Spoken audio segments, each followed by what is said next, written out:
नमस्कार प्रेक्षकांनो, लग्नानंतर होईलच प्रेम या मालिकेच्या आजच्या भागामध्ये आपल्याला पाहायला भेटतंय जीवा जिन्यावरून वरती चाललेलो असतो आणि काव्या खाली येत असते. तिचं लक्ष नसतं जीवाची आणि तिची धडक होते. काव्य जीवाकडे पाहतच राहते आणि भानावर येते. जीवासुद्धा काव्याकडे खूप वेळ पाहत राहतो. त्यानंतर जेव्हा पुन्हा जायला निघतो, काव्य हात पकडून जोरात ठेवते आणि त्याला विचारते, काय हो नंदिनीचे जीवा, एवढी घाई का असते तुम्हाला सतत इथून जाण्याची? मी जर दिसले तर तुम्ही सारखे सारखे पळून जाता. असं का करताय तुम्ही? जेव्हा घाबरतो आणि इकडे तिकडे पाहत असतो आजूबाजूला आणि तिला म्हणतो, हे बघ तू ना जरा हळू बोलत जा. तेव्हा ती रागातच त्याच्याकडे पाहते आणि म्हणते, हो. त्यानंतर ती हो असं म्हणते. जेव्हा म्हणतो, उगाचच तू सीन क्रिएट करू नकोस. आता काव्या खूप चिडलेली असते आणि ती म्हणते की मी आता हळू नाही, अगदी स्पष्टच आणि नेमकं बोलणार आहे. काय मग बड्डे बाय, उद्या रात्री 12 नंतर तुमचा बड्डे आहे म्हणायचं. असं म्हणून त्याच्याकडे ती पाहत असते आणि हसते. जेव्हा विचारतो, मग काय आहे बड्डे तर?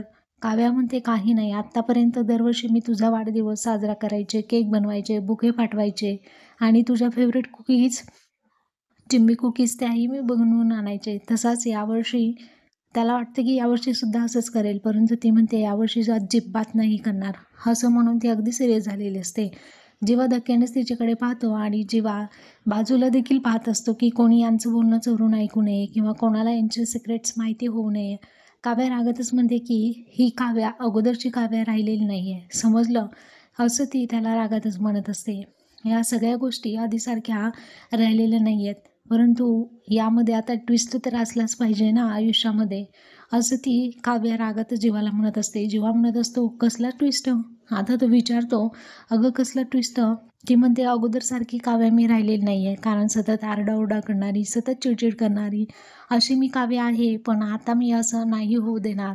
जेव्हा आता तूच बघ ना, लोकांना जर आपल्याबद्दल हे माहिती असतं तर लोक आपल्याला काय म्हणाले असते की काय गं काव्या, एवढे दिवस तू हे सगळं का सहन करत राहिलीस? तू 21व्या शतकात जगणारी मुलगी आहेस ना, आम्हाला का नाही सांगितलं? कशाला हवंय तुला पारसोबतचं लग्न?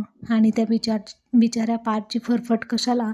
त्याच्या जीवाची फरफट कशाला? नाही, नाही, जीवालाच ती असं म्हणत असते. आणि काव्या, आताच्या काळातली मुलगी आहेस तू, तुकडा पाड आणि वेगळं हो, पुढे जा, असंच म्हणाले असते ना, आणि आता मीही तेच करणार आहे. ह्या काव्याने असं बोलल्यानंतर जीवा खूप घाबरलेला असतो. इकडे तिकडे पाहतो आणि त्याला अगदी घामच फुटतो. तेव्हा जेव्हा अगदी शांत होतं आणि विचारतो, एक मिनिट, म्हणजे नक्की काय करणार आहेस तू? अगं काय चाललंय तुझ्या डोक्यामध्ये? हे बघ, उगीच वेडेपणा करू नकोस हां. तेव्हा काव्या म्हणते, नाही रे, वेडेपणा नाही, उलट मी आत्ता शहाणेपणाने वागायचं ठरवलं आहे. कारण उद्या तुझा वाढदिवस आहे ना, आता तू बघतच राहा. उद्या तुझा वाढदिवस मी काय वेगळ्या पद्धतीने साजरा करणार आहे. उद्या मी तुला अगोदर सगळ्यांसमोर सगळ्यात आधी विश करणार आहे आणि तुला ओवाळणार आहे. आणि उद्या मी आपल्या दोघांमधलं नातं सगळ्यांसमोर सुद्धा सांगणार आहे. असं म्हणून काव्या रागातच त्याच्याकडे पाहते. तेव्हा जीवाला आता धक्काच बसतो आणि त्या धक्क्यानेच तिच्याकडे पाहतो. असं हे आजच्या भागामध्ये आपल्याला पाहायला मिळालेलं आहे. आणि काव्या आता सर्वांसमोर जीवाला एक्सपोज करणार आहे.